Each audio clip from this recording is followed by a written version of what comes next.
And that's a very, very deep and complex question, and I don't really yet really fully know the correct answer for that. Things that I've always stood by was the only thing that we need to get right in learning and schools is their ability to change and embrace change, but also be mindful of good practice.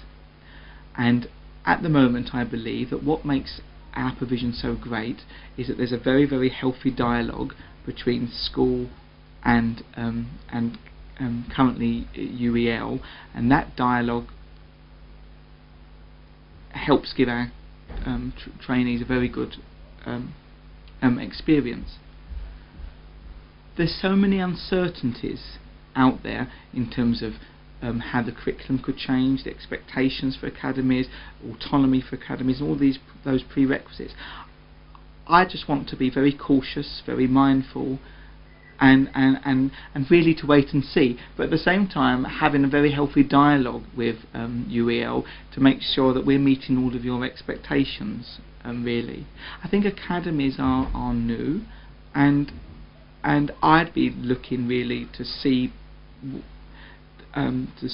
good practice in terms of academies and what's working well, and then really collaborate with UEL to work out, if we did go down that line, what do you want from us, and what would the expectations be? So I think it's very the answer is really having a very mindful and cautious response, really, I guess.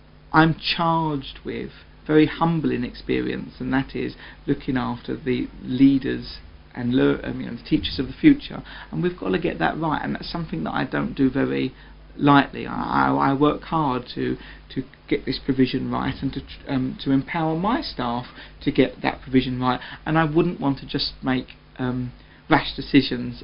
We'd have to think together as stakeholders about what we'd really want and the way forward. There's always the practical implications that you need to think of. How do you get people from A to B? Where do they go to the toilet? Where do they plan? How do you get people to turn things off, put them back afterwards? How does equipment and resources happen? How do you also sustain that model over time? Because if things are to work, they've got to be sustainable and they've got to be embedded, really. So it's no use the head saying, oh yeah, I'm going to do that, and it's fine initially, but after a while you've got to disseminate that ownership of amongst the staff. The technical managers really got to believe in it, because otherwise they're not going to have that care when they're transporting the PCs from left to right. The staff need to understand the worth of it, because no matter all the goodwill in the world, they're going to become, it's going to irritate them after a while.